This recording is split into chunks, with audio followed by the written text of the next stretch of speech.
We are witnessing the intellectual collapse of humanity before our eyes. In a world where technology promised to make us wiser, more informed, and better prepared for the challenges of the future, what really happened?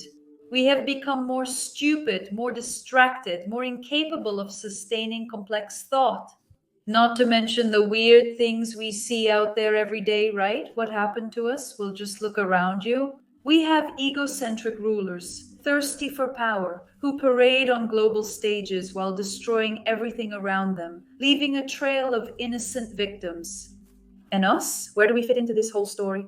Well, we watch all of this hypnotized by the glow of our screens, entertained by headlines that celebrate the absurd and reward ignorance. Science, knowledge, and reason have been replaced by scandal, misinformation, and those who shout the loudest. Today, shouting on social media and the internet is the norm. The grotesque spectacle dominates globally, and we are passive spectators. Do you know that movie Idiocracy? Could it be that movie is becoming reality? Well, judging by the way things are going, we can expect what happens in the movie to be 20 times worse. At the very least, okay, I'm Carol Capel, your alien gladiator who fights against ignorance every day. Welcome everyone to another video that starts right now here on this channel. Do you already know that I released a book? Well, my people, after the success of the live stream for the channel members about archetypes, I'm releasing my first book. The book is called Archetypes, Carol Capel's Secret Key to Shaping Reality.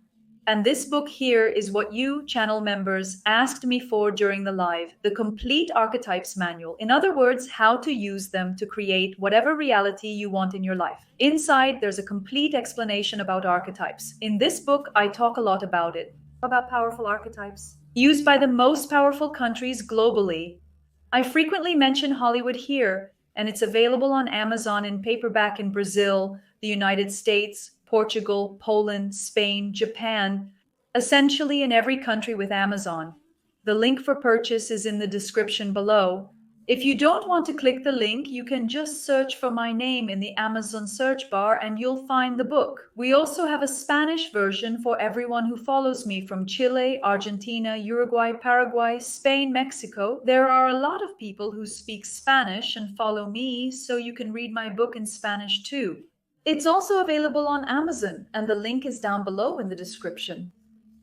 Ah, Carol, but is it still worth selling books on a planet full of ignorance? Look, if we're talking about money, I'd say it's not really worth it, okay? But I still want to make my contribution against ignorance. But after all, what could have happened to humanity? Well, I can tell you that the pandemic was definitely a turning point. There was a collective insanity that took over humanity, bringing back outdated theories that challenge even the most basic principles of science. And the scariest part is that these theories found space. They resonated, they went viral. So, in 2020, there was a story, a case of a flat earther who declared himself smarter than Galileo.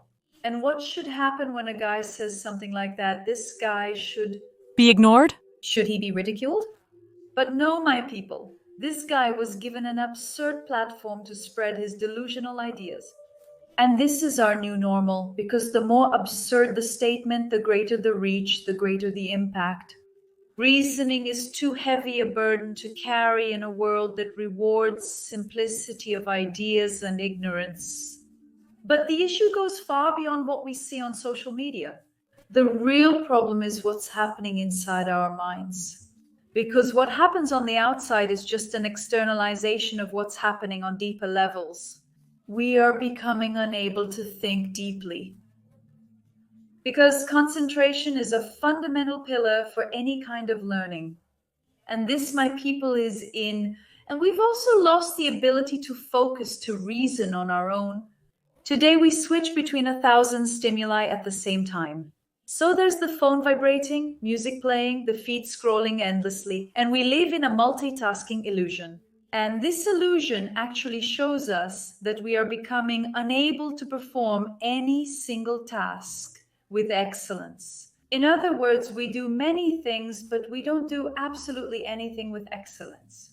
So there are studies that have already proven that just having a cell phone nearby reduces our attention span by 30%. So you don't need to be looking at your cell phone. Just having it nearby already reduces your attention span by 30%. Other tests compared the performance of students who had their cell phones next to them and those who didn't. And they showed that those who had a device nearby lost about 30 to 40% of their cognitive functions. Yes, almost half of our intelligence is drained just by the presence of a constant distraction. And you know very well that this strategy is intentional. And that's obviously not all, because nowadays we read on our phones, on screens. I even released my book in a digital version against my own nature because I personally hate reading on screens. I hate reading on my phone. Kindle, I don't have one, okay? Our brain, instead of absorbing the content, is busy resisting these distractions that screens bring to us. So we spend much more energy fighting the impulse to check notifications than actually understanding what we are reading. And all of this has brought us to a devastating scenario. We live in a world of simplistic headlines, of news designed to provoke shock, of politicians and influencers who speak in short, scandalous phrases, empty of content but full of raw emotion. Now, what happened to critical thinking, my people? Well, critical thinking was crushed under the weight of extreme polarization. So nowadays, ideas aren't debated, they're distorted and twisted as if they were soccer teams.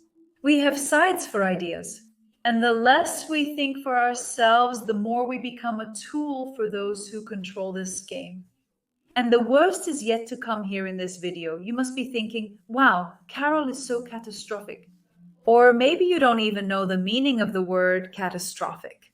But the truth is that it's not just distraction and lack of concentration that are destroying our intellectual capacity. It's sleep. What do you mean, Carol? Sleep? Yes, sleep, or rather the lack of it. We've never slept so little or so poorly.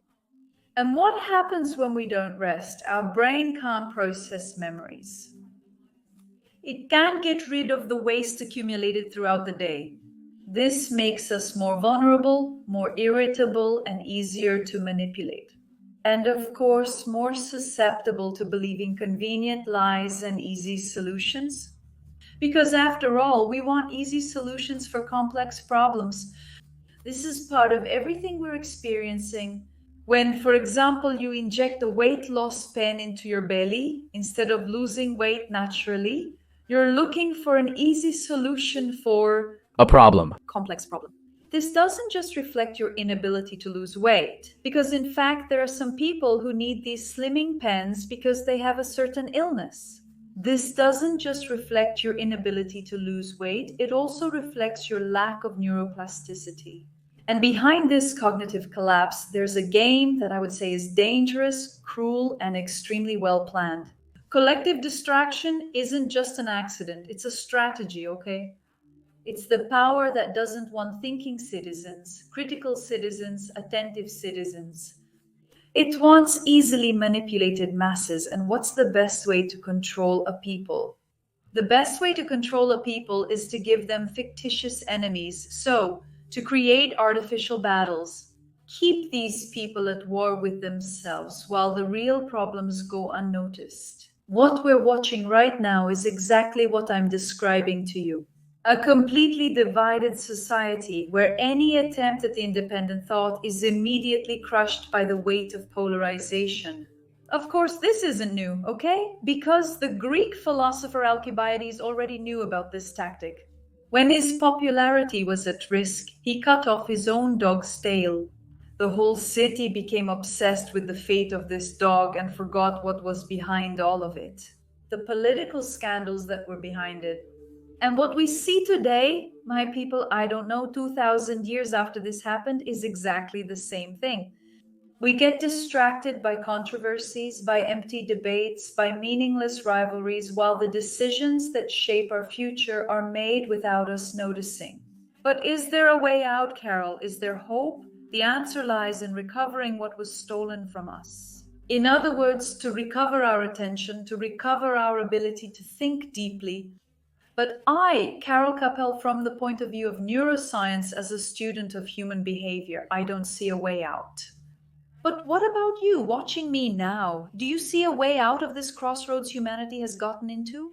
Comment down below what you think about all of this. And if you see a way out, comment on what that way out would be. Now, if you agree with me, if you agree that there is no way out, comment down below where you think humanity is headed.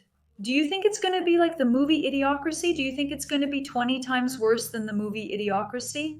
Because in my humble opinion, we're already living in idiocracy, okay? The movie mirrors reality, and I believe it will worsen. Share your thoughts in the comments. If the world's ignorance doesn't consume me, I'll return with another video. A kiss to all, and see you later. Bye.